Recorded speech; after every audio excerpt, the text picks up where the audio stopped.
에스겔서를 가지고 지난 시간에 우리가 에스겔서의 큰 그림을 그렸습니다. 에스겔서를 제가 이제 4차례에 걸쳐서 강의를 지금 하려고 준비를 하는데, 오늘은 이제 에스겔서 2번째 시간이고, 오늘 말씀도 굉장히 중요하다고 보고, 그래서 오늘 말씀을 잘 들으면 지난주 것까지 소화를 해낼 수 있고, 또 앞으로 어떤 얘기가 펼쳐지겠다 하는 것도 오늘 말씀 속에서 많은 힌트를 얻을 수 있으리라고 봅니다. 항상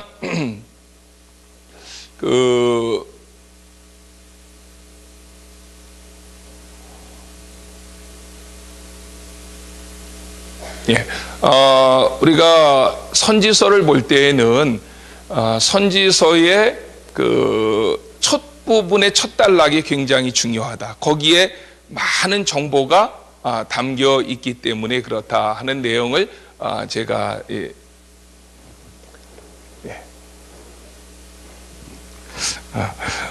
오늘도 저게 없으면은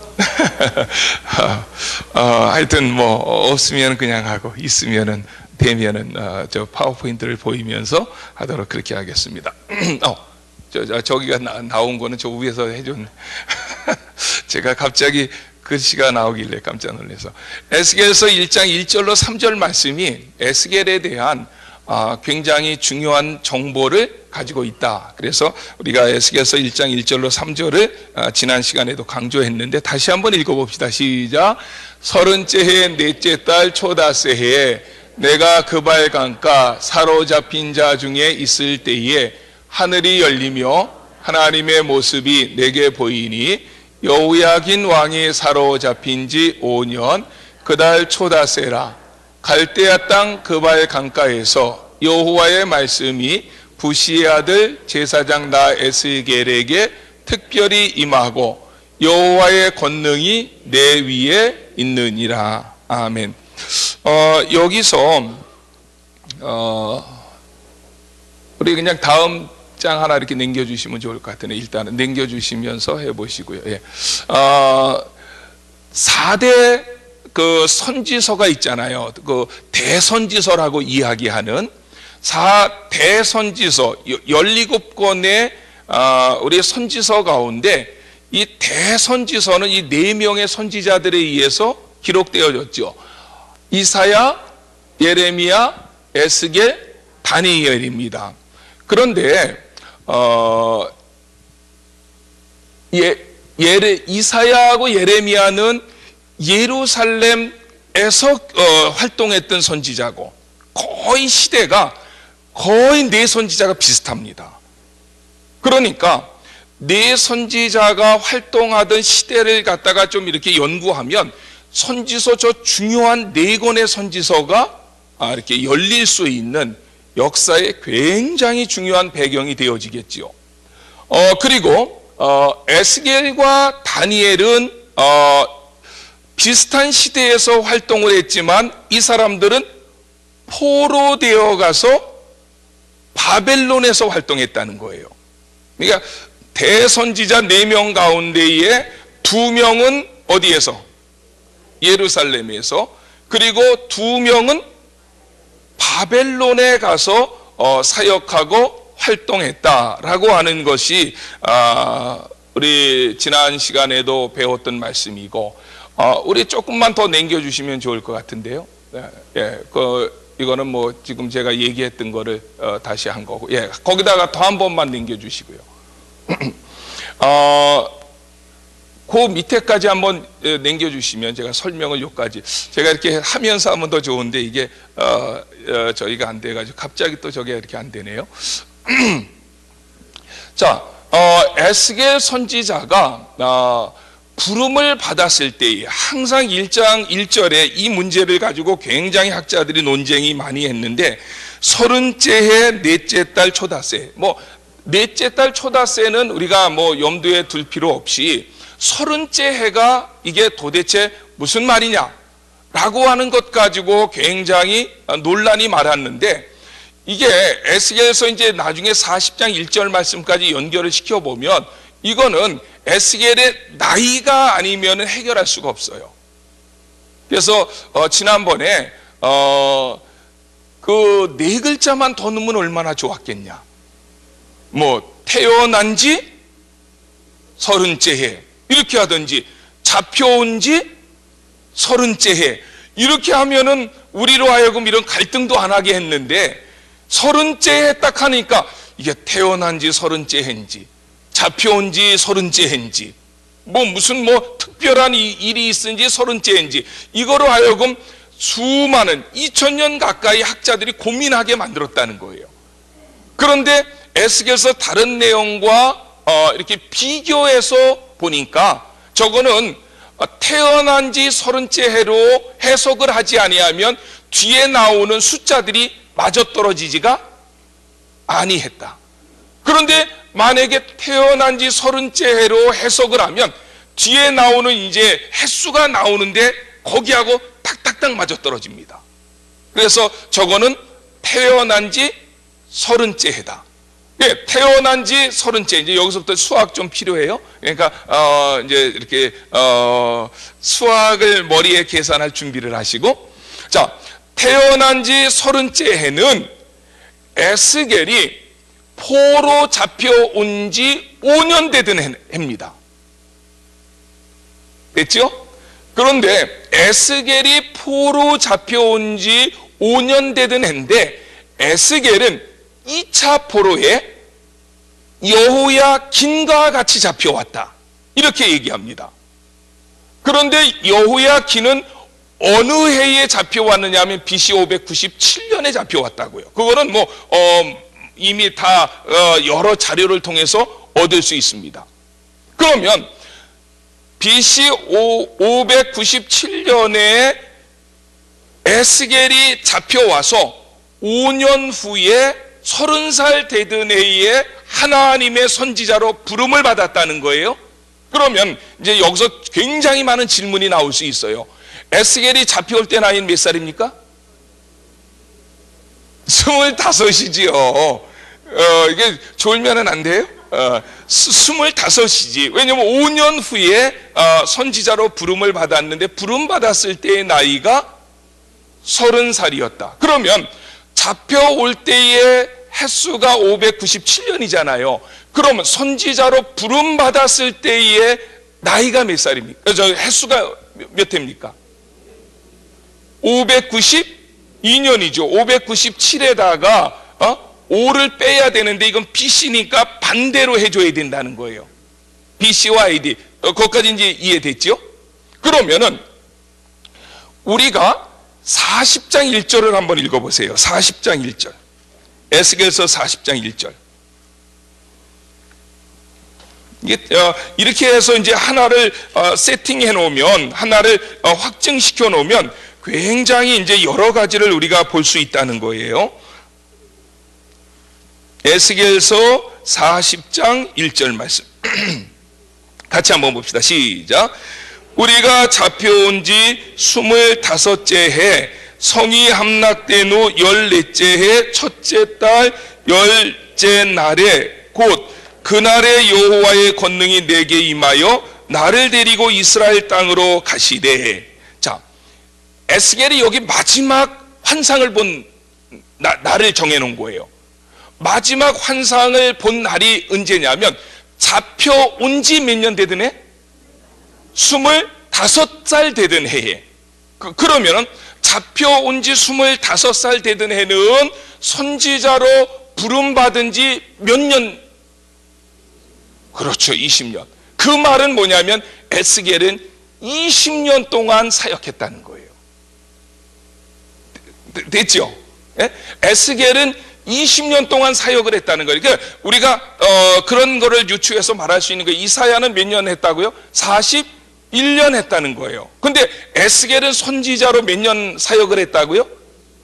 20년 사역을 했다는 거예요. 그러면 여기서 굉장히 많은 질문을 제가 툭툭 던질 수 있어요. 그런 질문을 던지면 여러분들이 이제 이거 계산을 해서 내야 되는데, 그러면 에스겔이 태어난 해가 나올 거예요.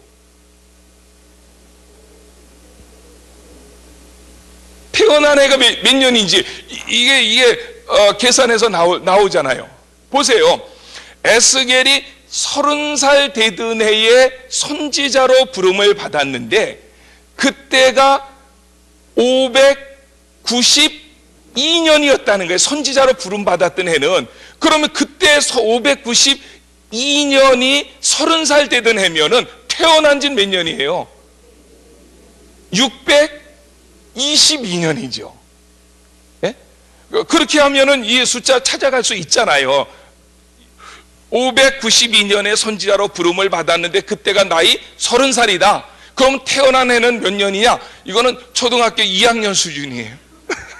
금방 이렇게 더하기 빼기 하면 알 수 있는 얘기지요. 그런데 622년은 굉장히 중요한 해예요. 왜 중요하냐면 역대하 31장 2절 3절 8절 말씀을 보면은 요시야 왕이라고 하는 위대한 왕이 나타납니다. 그런데 요시야가 하나님을 찾기 시작한 때가 요시야 8년째 되던 해입니다.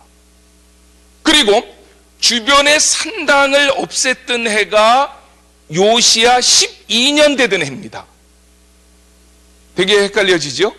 그리고 더 중요한 것은 요시야가 성전을 깨끗하게 하다가 성전에서 성경책을 발견했던 해가 요시야 18년 되던 해입니다. 되게 어려워져요? 그 내용이 있어요, 없어요? 역대하 34장 1절, 2절, 3절, 8절에 있어요. 그러면은 요시야는 언제 태어난 사람인가 하면 이거는 다른 자료들이 많은데 또 지금 얘기하면 더 헷갈릴 때문에 그냥 답을 얘기할 수밖에 없어요. 요시야가 태어난 해는 BC 641년입니다. 그거는 여러 자료에서 볼 수 있어요. 그럼 BC 641년에 요시야가 태어났다면 요시야 왕 16년에 성전을 청소를 하다가 뭐를 발견했다고요? 율법책을 발견했어요. 요시야의 삶에 있어서 율법책을 발견한 것은 대단한 것입니다. 거기에서부터 종교개혁이 일어나요. 그러면 요시야가 641년에 태어났는데 요시야 16년에 율법책을 발견했다면 요시야가 율법책을 발견한 해는 몇 년입니까?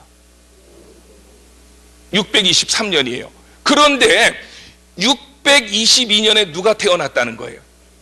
에스겔이 태어나게. 지금 제가 여기까지 끌어온 것은 다른 얘기 하려고 하는 게 아니라 에스겔은 요시야 왕이 한참 종교개혁을 해서 말씀으로 그 나라를 개혁의 드라이브를 걸었을 때에 에스겔이 태어났다는 거예요. 제가 성경을 연구해 볼 때 성경을 저도 부흥에 대해서 이스라엘의 부흥에 대해서 참 많은 연구를 하는데 이스라엘의 부흥을 연구해 볼 때 참 그 부흥의 역사가 그렇습니다. 모든 시대마다 하나님께서 부흥의 역사를 줬어요. 그런데 영적으로 부흥을 하고 나면 하면은 어떤 현상이 곧 따라왔는지 알아요? 영적으로 부흥을 하면 히스기야 때도 그렇고 요시야 때도 그렇고 뭐 초대교회 사도행전 2장에 있는 그 부흥운동도 그렇고 한국의 1907년에 부흥운동도 그렇고 부흥이 영적으로 큰 부흥이 일어나면 그 다음에 어떤 일이 일어났느냐? 그 회개의 역사 물론 일어났죠. 부흥이 있으니까 회개의 역사가 일어난 게 부흥의 운동이지. 나라가 망했습니다. 굉장히 이게 역설적이면서도 중요한 말이에요. 그렇지. 영적으로 부흥했는데 왜 망했느냐? 우리가 그렇게 얘기할 수 있잖아요. 그런데 다시 조금 그거를 다른 각도로 살펴봐야 돼요. 영적으로 부흥했는데 왜 망했느냐라고 하는 것은 그 부흥은 망할 준비를 했다는 거예요. 만약에 보세요. 잘 생각해 보세요. 이게 그냥은 나오기 어려운 얘기인데 깊이 묵상하면 돼요. 만약에 부흥이 안 된 상태에서 영적 부흥이 없는 상태에서 나라가 망해버리면 거기서 하나님의 구속 역사는 끝났다는 거예요. 그런데 영적 부흥을 통해 가지고 남은 자를 하나님 두셨다는 거예요. 그래서 나라는 망했지만은 영적 부흥을 경험했던 사람들이 포로로 끌려가든지 어디로 가든지 그들의 남은 자를 통해서 하나님의 역사는 다시 시작됐다는 거예요. 이 굉장히 큰 중요한 교훈입니다. 그러니까 제가 얘기하고 싶은 것은 무슨 얘기인가 하면은 에스겔 시대에 요시아의 영적 부흥운동이 있었던 것은 나라가 망할 것을 하나님이 미리 준비하셨다는 거예요. 그렇죠? 그 영적 부흥을 체험하고 맛본 사람들이 누구냐? 그게 다니엘, 사드락, 메삭, 아벳느고, 에스겔, 요시야, 에스라, 느헤미야, 에스도, 이런 사람들이었다는 거예요. 그런 사람들이 요시야의 영적 부흥이 있었기 때문에 그때에 하나님 앞에 온전히 돌아왔고, 그들이 비록 바벨론 땅으로 잡혀갔지만 그들은 남은 자가 되어서 하나님의 역사를 다시 이룰 수가 있었다는 거예요. 보세요. 사도행전 2장에서도 마찬가지입니다. 사도행전 2장에서 이스라엘의 그 성령 강림에 충만한 영적 부흥이 있었기 때문에 AD 70년에 이스라엘이 멸망했지만 흩어진 사람들, 남은 자들을 통해서 하나님의 나라는 다시 세워져 간 거예요.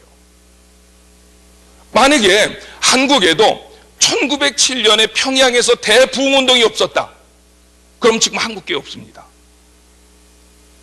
평양의 대부흥운동이 1907년에 있었기 때문에 그때에 하나님께서 남은 자들을 준비시켜 놨고 1950년에 6.25를 통해서 나라가 갈라지고 완전히 폐허가 됐지만 그 남은 자들이 한국 땅에 내려와 가지고 교회를 세운 거예요.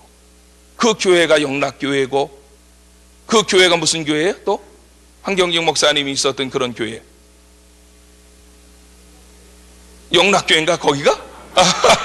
그러면 김창인 목사님이 있었던 그런 교회, 충현교회. 지금은 조금 이상하게 됐지만은 그 한국의 한때를 이끌어 나갔던 교회들이잖아요. 그런데 그 영락교회나 충현교회 같은 데는 다 북에서 오신 분들이 추측이 되어서 세웠던 교회들이에요. 그러니까 1907년에 만약에 한국 교회의 영적 부흥이 없는, 평양의 영적 부흥이 없는 상태에서 만약에 그렇게 공산 정권으로 들어가고 나라가 사분오열됐다면 지금의 한국 교회는 있을 수 없었다는 거예요. 그때의 부흥운동이 있었기 때문에 그 부흥운동을 통해서 은혜를 받은 사람들이 신앙의 자유를 찾아서 남한으로 내려왔고, 그 사람들이 교회를 세워서 한국교회의 기틀을 만들었고, 오늘날 한국교회가 있을 수 있었다는 거예요. 그런데 이런 역사가 구약에도 있었다는 거예요. 요시야 시대의 영적 부흥이 있었기 때문에 누가 있었던 거예요?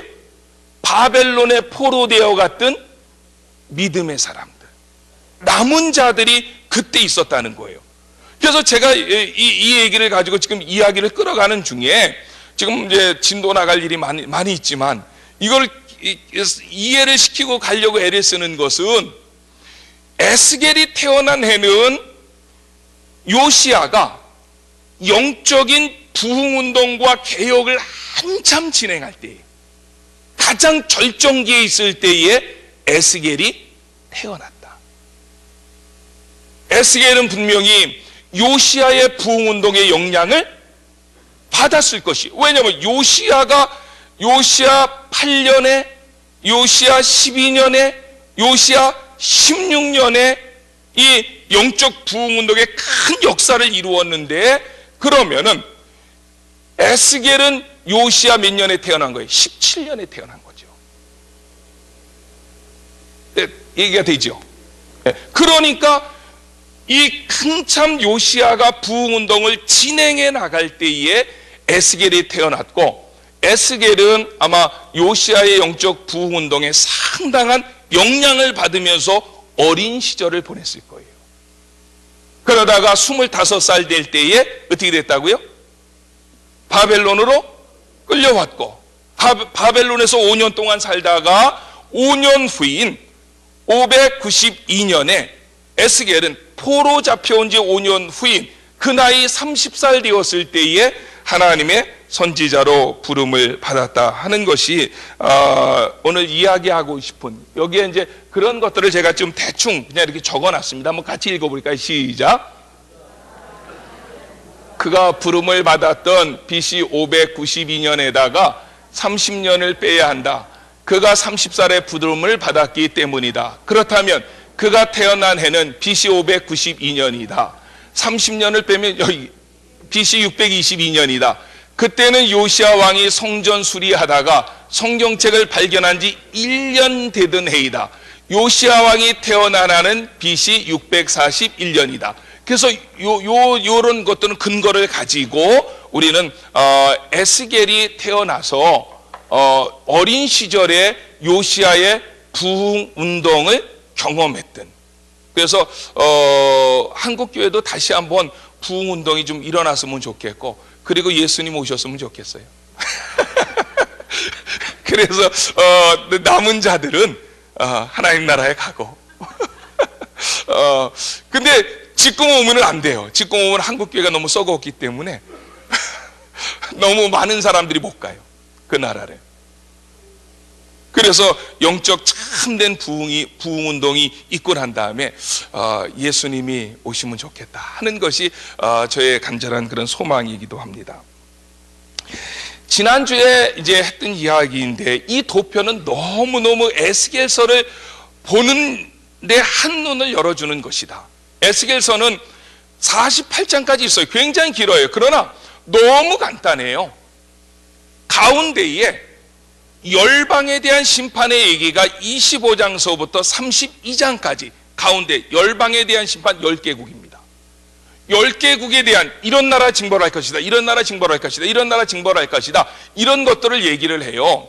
그런데 이런 이야기를 하는, 이게 또 말이 좀 헷갈릴 수 있는 것 같은데, 그래도 좀 그래도 얘기하고 넘어갑시다. 에스겔서를 읽어보면 깜짝 놀랄 만한 얘기가 있어요. 그게 뭐냐면, 에스겔서를 읽어보면 에스겔서에서는 돌아오라는 말이 없어요. 참 희한한 선지자야. 에스겔서를 읽어보면 에스겔서에는 뭐가 없다고요? 돌아오라 이런 말이 없어요. 그런데 에스겔서에 왜 돌아오라는 말이 없을까? 학자들이 고민하는 거예요. 고민할 때에 이미 하나님께서는 그 이스라엘이 돌아올 수 없는 상황까지 넘어간 것을 아시고, 에스겔서를 통해서 돌아오라고 하는 메시지가 아니라 하나님의 준엄한 경고를 선포하기 위해서 에스겔을 보냈다는 거예요. 이미 돌아올 때는 지난 거예요. 그러니까 에스겔서에 돌아오라는 말이 없는데, 그런데 보십시오. 에스겔서를 읽어보면 에스겔서가 48장까지 있지만은 거의 내용은 6년 새에 하나님으로부터 받은 내용입니다. 왜 6년이 중요하죠? 왜 6년이 중요합니까? 왜 6년이 중요하냐면, 에스겔이 선지자로 부름받았을 때가 592년입니다. 6년 후에 남유다가 멸망한다고요. 그러니까 586년에 멸망했잖아요. 근데 592년에 선지자로 부름받았잖아요. 그러니까 에스겔의 선지자는, 에스겔의 내용은 남유다가 멸망하기 직전까지 거의 다 내용이 거기 들어가 있다는 거예요. 그렇죠? 여러분들이 그냥 우리가 처음에 이게 숫자를 갖다가 숫자 놀이를 했는데, 이 숫자가 머릿속에 들어오지 않고는 이런 메시지가 들어갈 수가 없어요. 592년에 선지자로 부름을 받았기 때문에 586년에 남유다가 멸망을 하는데, 그러면 에스겔이 사역할 동안에는 아직 남유다가 멸망하지 않았다는 거예요. 않았는데 얼마 후에 남유다가 완전히 멸망하는 거예요? 6년 후에 멸망하는 거죠. 그러니까 에스겔 선지자는 아직 나라가 멸망하지 않았지만 지금도 죄악 가운데 깊이 빠져 있는 백성들에게 돌아오라 이 말 할 필요가 없어요. 그 사람들은 돌아오라고 해도 우습게 여겨서 안 돌아와요. 하나님만 괜히 우습게 돼. 안 돌아올 사람에게 자꾸 돌아오라 그러면 듣는 사람도 화가 나고. 그러니까 돌아오라라고 하는 그 말보다는 너희들이 그렇게 살았기 때문에 이런 심판을 받는다. 하나님의 강한 메시지가, 강력한 경고의 메시지가 에스겔서에 담겨져 있다는 거예요.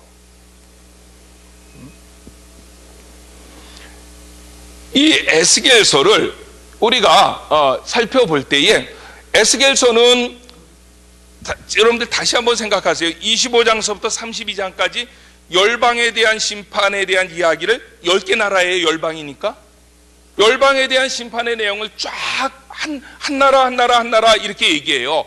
그러면 본국 백성들을 향하여서도 돌아오라는 말을 하지 않았는데 열방에 대해서는 돌아오라는 말 했을까 안 했을까요? 안 했어요. 그러면 열방에 대해서는 뭐하러 저렇게 10개국씩 이렇게 얘기해가지고 저희 얘기를 할까요? 25장서부터 32장까지 계속 나오는 문구가 뭐냐면, 너희가 내가 여호와인 줄 알리라. 이게 계속 25장서부터 32장까지 나오는 문구가 뭐냐면, 너희는 내가 누구인 줄 알리라? 여호와인 줄 알리라. 지금 어떻게 보면 그 백성들을 향해서도 돌아오라는 말 대신 하나님이 어떤 분이신지를 선포하는 거예요. 그런데 그 선포를 이스라엘 백성들에게만 선포하는 것이 아니라 누구에게도? 주변에 있는 열방들에게도, 너희들이 그렇게 멸망하는 것을 통해서 내가 너희들의 앞으로 미래에 대해서 얘기하겠다는 거예요. 그런데 미래에 대해서 얘기했는데 딱 그 하나님이 예언한 그대로 그 나라가 그대로 이루어졌어. 그럼 어떻게? 어머 깜짝이야, 하나님 정말 살아계시네, 이렇게 얘기할 거 아니에요. 그러니까 주변에 있는 모든 나라들이, 와, 하나님은 여호와시로구나, 이것을 알게 하려고 열국에 대한 심판의 내용을 25장서부터 32장에 이야기하고 있다는 거예요. 그러면서 이 열방에 대한 이야기를 센터 가운데다 집어넣고 좌측에는 이스라엘이 왜 심판받아야 되는지, 그렇죠? 이 가운데 열방을 센터로 놓고 우측에는 그들의 회복에 대해서 이야기한다는 거예요. 그런데 좌측에 있는 심판에 대해서 이야기할 때에 에스겔서 1장서부터 11장까지는 여호와의 영광이 떠나가는 그림을 얘기합니다. 그리고 그 떠나가는 이유를 8장에서 밝히는데, 아마 성경이 몇 장인 줄 알아요? 총 1189장. 1189장 가운데 가장 어두운 장, 가장 인간의 죄악을 이렇게 아주 숨김없이 드러낸 장을 한 장 꼽으라면 에스겔서 8장입니다. 에스겔서 8장은 우리 사람들이 타락할 때 어디까지 타락할 수 있느냐 라고 하는 것을 에스겔서 8장에서 보여줘요. 에스겔서 8장은 하여튼 1189장 가운데 가장 어두운 장, 가장 죄악된 장, 그래서 하나님께서 이스라엘을 심판할 수밖에 없었던 장, 이거를 8장에서 얘기해요. 근데 에스겔서 8장에 대한 그림은 지난번에 얘기했죠. 그게 뭐였습니까? 에스겔을 어디로 데려간 거예요? 지금 에스겔은 바벨론 땅에 있는데 하나님께서 그 에스겔서 8장에 장로들이 따지러 들어오니까 에스겔의 와이프는 아직 안 죽었어. 24장에 가서 죽어요. 차 타러 갔다 올 시간에 하나님의 영이 에스겔의 머리채를 휘어잡고 어디로 그냥 날려버린 거예요? 예루살렘으로 날려버린 거야. 그 시간이 차 타고 올 그 시간에, 차가 타가지고 부엌에서 이렇게 해가지고 올 그 시간에 한 0.3초, 그 시간에 예루살렘의 모습을 보게 한 거예요. 근데 예루살렘의 모습을 딱 가서 보니까 어떤 현상이 있었느냐? 거기에는 성전 안에 우상을 숭배하는 사람들이 바글바글했던 거예요. 그래서 하나님께서 에스겔에게 얘기합니다. 저 음침한 방이 있는데 저 방 네가 이렇게 까치발하고 못 보지? 그럼 내가 담을 헐어버릴게. 그 담을 딱 헐어버렸더니 거기에 각종 짐승의 그림들, 가증한 생물의 그림들, 거기에는 장로 70명, 이 장로 70명은 종교 지도자들입니다. 그 장로 70명까지 포함해 가지고 그 성전 벽에 그린 우상들과 이 아주 더러운 짐승들을 향해서 그들에게 절하고 있었다는 거예요. 그런데 에스겔서 8장에서 이야기하는 부분 가운데에 절하는 사람 가운데 한 사람의 이름을 의도적으로 드러냅니다. 그 사람이 누구라고요?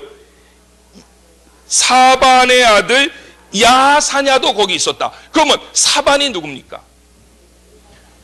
열왕기하 22장에 보면 요시야가 성전을 깨끗하게 하다가 성전 발견을 합니다. 그 성경책을 들고 요시야에게 뛰어가서 성경책을 읽어주므로 요시야가 거기에서부터 회개자복하는 역사가 일어나는데 그 성경책을 읽어줬던 제사장이 누구냐? 사반이라는 거예요.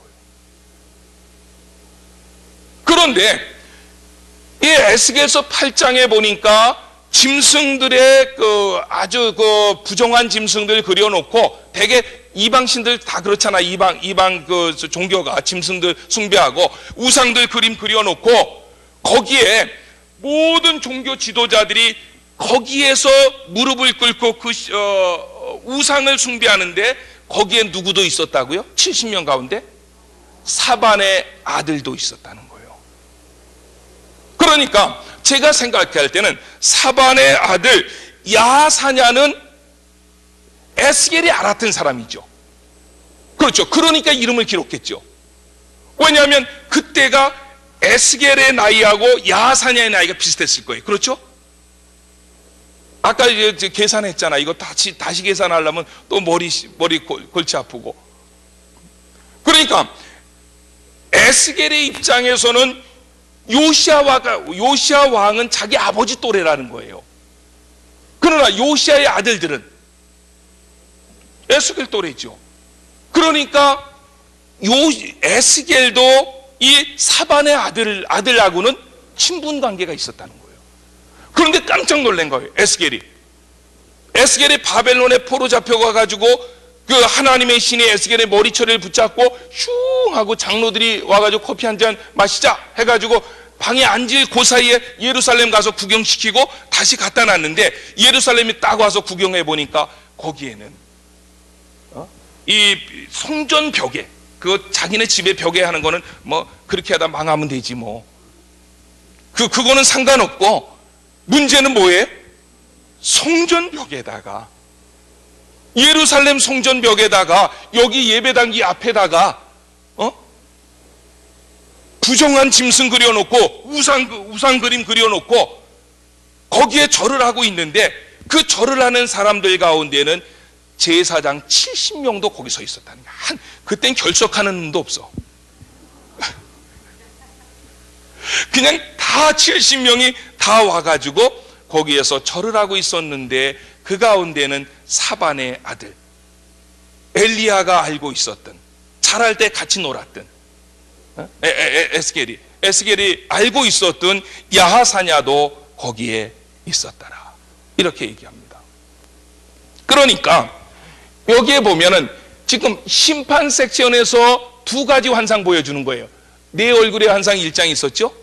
그 다음에 성전에서 우상 숭배 환상 있었어요. 그리고 회복 섹션에서 두 가지 환상 보여주는 거예요. 마른 뼈 환상하고 성전이 회복되어지는 환상. 의도적으로 큰 그림을 두 개 보여주는 거예요. 그런데 오늘은 제가 여러분들에게 이야기하려고 하는 부분이 어떤 거냐, 이 심판의 섹션에 있는 그 내용을 얘기하려고 그래요. 그리고 다음 주에는 열방 얘기하고 그 다음 주에는 회복에 대한 이야기를 하려고 하는데, 그런데 이걸 그렇게 파트로 나누어서 이야기하기 전에 에스겔서 전체를 꿰뚫을 수 있는 것은 이 네 가지 큰 환상이라는 거예요. 1장에서 무슨 환상이에요? 내 얼굴의 환상. 그 다음에 이 내 얼굴의 환상은 지난번에 얘기했던 것처럼 사람의 얼굴은 하나님의 아들을 상징하고, 사자의 얼굴은 용맹성, 소의 얼굴은 충성, 독수리의 얼굴은 신속 위엄을 상징하는데, 중요한 것은 이게 이제 하나님의 영광이라 그랬잖아요. 지난 시간에 중요한 것은 이 내 얼굴의 환상을 가진 생물에는 뭐가 있다고요? 날개와 바퀴가 있었다는 거예요. 이 내 얼굴을 가진 환상에는 날개와 바퀴가 있었는데, 날개와 바퀴가 우리에게 주는 이미지가 뭐였다고요? 이동이 가능하다는 거예요. 그러니까 하나님의 영광은 한번 우리 안천교회에 딱 들어왔다가 그냥 붙박이로 있으면 얼마나 좋겠어요. 우리가 막 그냥 타락하고 그냥 엉뚱해도. 그런데 안 그렇다는 거야. 이동할 수 있다는 거예요. 그게 신약에서도 나오잖아요. 요한계시록 2장 5절이에요. 회개하지 아니하면 내가 내게 가서 내 촛대를 그 자리에서 옮기리라. 이게 무서운 말이에요. 우리는 이 어떤 조직 신학적인 것에 대해서 잘못 배워가지고 하나님의 영이 한번 들어오면 절대 안 나간다. 그래서 나는 마음대로 범죄해도 된다. 이런 생각하는 사람은 안 들어온 거야. 성령이 안 들어온 거예요. 성령이 들어온 사람은 그렇게 생각할 수 없어요. 우리 안천교회에 하나님의 성령이 계시다. 그런데 한번 들어오셨기 때문에 절대로 움직이지 않는다. 그리고 마음껏 범죄하면 우리 안천교회는 처음서부터 악령이 들어온 거지 성령이 들어온 게 아니에요.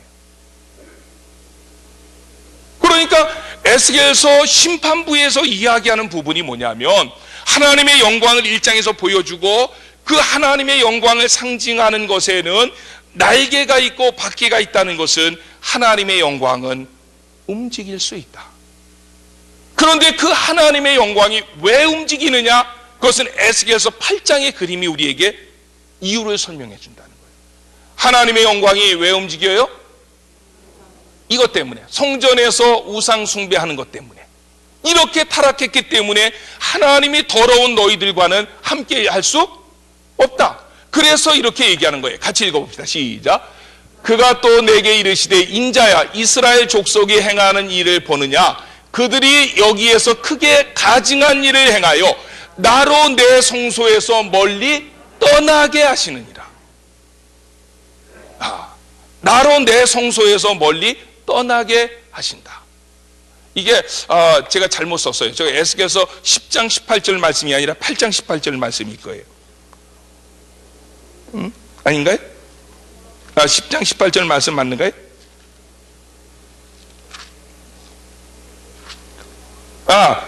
저기 8장 6절 말씀이에요. 제가 좀 이상. 왜냐하면 그 8장에서 그 환상을 보여주고, 성전에서 절하는 환상을 보여주고 난 다음에, 그 다음에 하나님께서 내가 이렇기 때문에 나는 여기서 어떻게 해야 된다고요? 떠나야 된다. 이거를 얘기를 하셨다는 거예요. 그래서 이게 왜 성경을 제가 잘못 썼는지 막 치고 오다가 잘못 쳤는데, 이게 8장 6절이죠. 8장 6절. 그러니까 두 가지 환상이, 심판을 이야기하는 앞에 부분의 두 가지 환상은 너무 중요하다는 거예요. 하나님의 영광을 상징하는 내 얼굴에 대해서 이야기한 다음에, 그 내 얼굴은 날개가 달렸고 바퀴가 달렸다는 것은 그 하나님의 영광은 움직일 수 있다, 떠날 수 있다. 그런데 그렇다면 하나님의 영광이 왜 떠나느냐? 8장에서 그걸 그림으로 보여줬다는 거예요. 이 이스라엘 백성들이, 하나님을 섬긴다고 하는 백성들이 성전 안에서까지 우상을 숭배하고, 나중에 얘기했잖아요. 원래 성전 안에서는 여자들은 못 들어옵니다. 그러면 남자들만 죽일 놈이냐? 여자들은 괜찮으냐? 아니야. 여자들이 들어올 만한 자리까지 해서 여자들이 더 많아. 그런데 그 여자들은 뭐를 섬겼느냐? 단무스를 섬겼다. 이게 에스겔서 8장에 나오는 얘기예요. 8장의 뒷부분으로 가서 보세요. 14절에서부터. 그러니까 여자들은 성전 안으로 못 들어오니까 남자들이 이 성전 가장 중요한 데에 와가지고 짐승의 그림 그려놓고 우상의 형상 그려놓고, 거기다 제사장 70명까지 와서 머리를 숙이고 경배하고 우상 숭배를 했는데, 그러면 여자들은 좀 조신하고 괜찮겠지. 여자들은 교회도 많으니까. 그래가지고 갔는데 아니라는 거야. 14절에 보면, 8장 14절에서부터 같이 봅시다. 시작. 그가 또 나를 데리고 여호와의 전으로 들어가는 북문에 이르시기로 거기에 여인들이 앉아 단무스를 위하여 애곡하더라.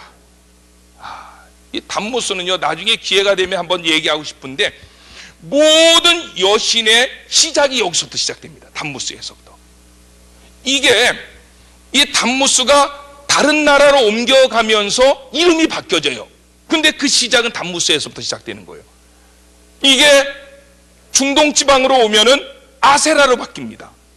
바알과 아세라 했을 때 그 아세라로. 그리고 이게 그 헬라 그리스 지방으로 가면 이게 뭐로 바뀌냐? 비너스로 바뀝니다. 예, 이 단무스라고 하는 것은 여신의 어떤 원조야, 원조. 우리 한국은 원조가 진짜 원조 아무도 몰라요? 뭐 음식 잘해가지고 가면 다 원조래. 근데 이거는 여신의 진짜 원조는 단무스입니다. 단무스. 이 바벨론에서 나온 이 여신인데, 그런데 이스라엘의 여인들이 남자들만 들어갈 수 있는데 남자들만 가 있어요. 거기서 제사장 70명까지 그 앞에서 절을 하고 있는데, 그러면 에스겔이 궁금한 거는, 교도소에는 남자가 많고 교회는 여자가 많으니까 여자들은 잘 하나님 섬기겠지, 이렇게 생각했는데, 그런 생각을 하는 에스겔을 너 일로 와봐. 그래가지고 여자들 있는데 데려갔더니 여자들은 어떻게 하고 있어요? 단무스를 위하여 애곡하고. 참. 그러니까 하나님께서 더 이상 이스라엘 백성들 가운데에 계실 수 없어가지고 나로 내 성소에서 어떻게 해요? 멀리 떠나게 했다는 거예요. 그래서 결국은 하나님이 떠납니다. 에스겔서 10장 18절 말씀에 여호와의 영광이 성전 문지방을 떠났다. 그런 광경을 보고 하나님이 어떻게 했다고요? 떠나셨다는 거예요. 그러니까 심판의 섹션에서 이거 오늘 그 얘기를 해야 되는데 그 얘기를 하려고 보니까 시간이 다 끝났네. 심판의 섹션에서 두 그림을 보여주고 회복의 섹션에서 두 그림을 보여줬다는 거예요. 이게 굉장히 에스겔서에 중요한데, 회복의 섹션에서 보여준 거는 33장서부터 회복의 섹션이잖아요. 중요한 것은 37장의 마른 뼈들의 환상입니다. 그거를 회복의 섹션에서 보여주고, 그래서 마른 뼈들의 환상을 볼 때 한번 같이 읽어봅시다. 시작. 그 전에 바로 회복을 이야기하기 전에 이 얘기를 했다는 거예요. 시작. 내가 한 목자를 그들을 위해 세워 먹이게 하리니 그는 내 종 다윗이라. 그가 그들을 먹이고 그들의 목자가 될지라. 나 여호와는 그들의 하나님이 되고 내 종 다윗은 그들 중에 왕이 되리라. 나 여호와의 말이니라. 회복을 이야기할 때 첫 번째로 언급한 게 뭐냐면 내 목자. 그 내 목자는 누구냐? 다윗을 통해서 오는 목자라는 거예요. 그건 누구예요? 예수님이. 이미 다윗은 이때 없었잖아요. 다윗은 한참 전 시대 사람이니까. 그러니까 다윗을 통해서 오시는 예수 그리스도, 그분을 통해서만 회복의 길이 열린다는 거예요. 그런데 예수님에 대해서만 얘기하지 않고 두 번째, 시작. 또 새 영을 너희 속에 두고 새 마음을 너희에게 주되 너희 육신에서 굳은 마음을 제거하고 부드러운 마음을 줄 것이며 또 내 영을 너희 속에 두어 너희로 내 율례를 행하게 하리니 너희가 내 규례를 지켜 행할지니라. 자, 예수 그리스도를 통해서 완성되어진 구속의 역사가 누구를 통해서 적용되는 거예요? 새 영, 성령을 통해서. 그래서 보세요. 37장이 아까 그 마른 뼈들의 환상 얘기를 하잖아요. 그런데 바로 전장에서 뭐에 대해서 얘기하느냐? 성령에 대해서 얘기한다는 거예요. 33장에서 목자가 되시는 예수님에 대해서 얘기해놓고 목자가 완성시켜 나왔던 구속의 역사를 누가 적용시키느냐? 성령께서 우리에게 적용시킨다는 거예요. 참 에스겔서가 굉장히 아름다운 그림입니다. 어렵지만 아름다운 그림이에요. 그러면서 마지막으로 이게 성전, 에스겔이 성전에서 본 환상 얘기를 하는데 그렇게 되니까 보세요. 예수 그리스도를 통해서 완성된 구속이 성령을 통해서 각 사람들에게 적용되어졌습니다. 그러면은 이제 중요한 것은 눈에 보이는 성전이 아니에요. 그렇죠? 예수 믿는 사람들을 통해서 이루어지는 마음의 성전이에요. 고린도서 3장 16절에 예수님께서 우리에게 말씀하시는 거예요. 너희가 하나님의 성전이 된다. 왜요? 성령이 너희 가운데 계시기 때문에. 그럴 때에 떠나셨던 하나님의 영광이 어떻게 되는 거예요? 거기 가운데 다시 들어온다는 거예요. 그래서 에스겔서 43장 4절로 5절에, 이게 지금 성전에 대한 그림 보여주는 것은 40장서부터 되는데 같이 한번 봅시다. 시작. 여호와의 영광이 동문을 통하여 성전으로 들어가고 영이 나를 데리고 안뜰에 들어가시기로 내가 보니 여호와의 영광이 성전에 가득하리라. 예수 그리스도를 통해서 회복되어지고 성령과 말씀을 통해서 깨끗하게 되어진 그 성전 안에 하나님의 떠났던 영광이 어떻게 된다고요? 다시 돌아간다. 이것으로 에스겔서는 이야기를 끝내는데, 실질적으로 오늘 제가 얘기하려고 하는 것은 이 부분이었습니다. 심판에 대한 부분. 이 부분을 이야기하고 다음 주에 열방, 그 다음에 회복하려고 했는데 이게 시간이 안 될 것 같아요. 그래서 이거는 다음 주에 하는 것이 좋을 것 같아요. 괜히 너무 또 무리해서 하면은 다음 주에 한 사람도 안 나올 것 같아요. 그래서 다음 주에 제가 이게 범위가 이게 너무 넓다 보니까 빨리빨리 끝내야 되는데 이 부분을 좀 했으면 좋았을 텐데, 이 심판에 대한 부분은 지금 시간이 많이 지났기 때문에 지금 다시 한다는 거는 조금 되니까 다음 주에 하여튼 다시 하겠습니다. 그러니까 여러분들이 이 구조는 가지고 와야 돼요. 1장서부터 24장까지는 심판이다. 그 다음에 25장서부터 32장까지는 열방이다. 33장서부터 48장까지는 회복이다. 그런데 1장서부터 심판에 대한 부분 섹션 속에 1장서부터 11장까지는 여호와의 영광이 떠나는 그림이에요. 뭐 떠나요? 두 가지 환상을 보니까 우상숭배, 8장에서 특별히 우상숭배. 그리고 난 다음에 이제 12장서부터 24장까지는 하나님의 심판이 어떻게 거기에 막 정말 쏟아 부어지는 만큼 쏟아 부어지느냐. 그래서 마지막 심판의 클라이막스 때에 어떻게 하는 거예요? 에스겔의 아내까지 데려가는 거예요. 24장에서. 그리고 25장에 열방의 심판이 나와요. 24장에 에스겔의 아내를 데려가기 바로 전에 예루살렘의 멸망의 광경을 보는데 그건 지옥의 축소판입니다. 하나님께서 얼마나 무섭게 심판하는지 이거를 이야기하고 난 다음에 막 옆에서 박수치고 있는 거예요. 누가? 열방들이. 그러니까 니네는 뭐 대단하냐? 그러면서 열방 하나하나 이야기하면서 열방에 대한 심판을 이야기하는데, 하여튼 심판에 대한 메시지가 기록되어져 있는 이 에스겔서 1장서부터 24장의 메시지, 그것도 되게 재밌어요. 왜냐하면 특별히 4장 5장에 보면 에스겔의 퍼포먼스가 있어요. 네 가지 퍼포먼스, 4장에 3가지, 5장에 1가지. 이런 것들은 굉장히 우리에게 많은 또 그림을 그려주는데, 그러한 부분들은 여러분들이 한번 읽어보세요. 네 가지 퍼포먼스는 토판에다가 예루살렘 성 세우는 거고, 또한 좌로 390일, 우로 40일 눕는 것이고,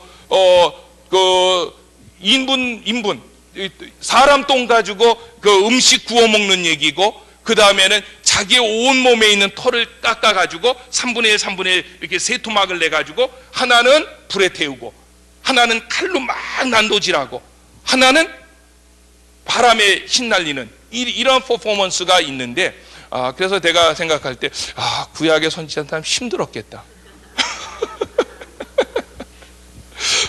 왼쪽으로 390일 누워볼래요? 근데 하나님이 말씀하시는 거예요. 그거 힘들다고 바꿔 눕지 말라. 한쪽으로 390일을 누워야 되고, 근데 뭔가 거기에서 그림이 있었다는 거예요. 주고자 하는 메시지가 있었다는 거예요. 이런 것들과 하여튼 심판에 대한 더 여러 가지 이야기들은 다음 주에 우리가 하도록 그렇게 하겠습니다. 이제 말씀을 좀 정리하고 기도하고 마치려고 하는데, 오늘 제가 오전에도 설교를 했지만, 오전에 설교를 하면서 그 4명의 군병들이 그 예수님의 그 옷을 나누어 가는 그러한 우리가 그림을 보면서 마태복음 9장에 그 혈루병 12년 동안 앓았던 여인의 얘기를 했습니다. 그 4명의 군인들의 목적은 옷을 취하기 위해서 예수님께 왔고, 그 12년 혈루병을 앓았던 그 여인은 예수님을 만나기 위해서 온 거예요. 그래서 그 12년 혈루병을 앓았던 그 여인의 손에는 아무것도 없었습니다. 그렇죠? 단지 그냥 예수님을 만났을 뿐이에요. 그런데 그 4명의 군인들의 손에는 뭐가 있었습니까? 예수님의 옷, 세상의 떡부르스를 잡았다는 거예요. 그래서 그거를 가지고 특별히 속옷까지 그 제비를 뽑아가지고 얻어간 사람은 그 발걸음이 날아가는 것까지 좋았을 거예요. 와, 오늘은 너무너무 나에게 이런 은혜까지 주셨네 하면서.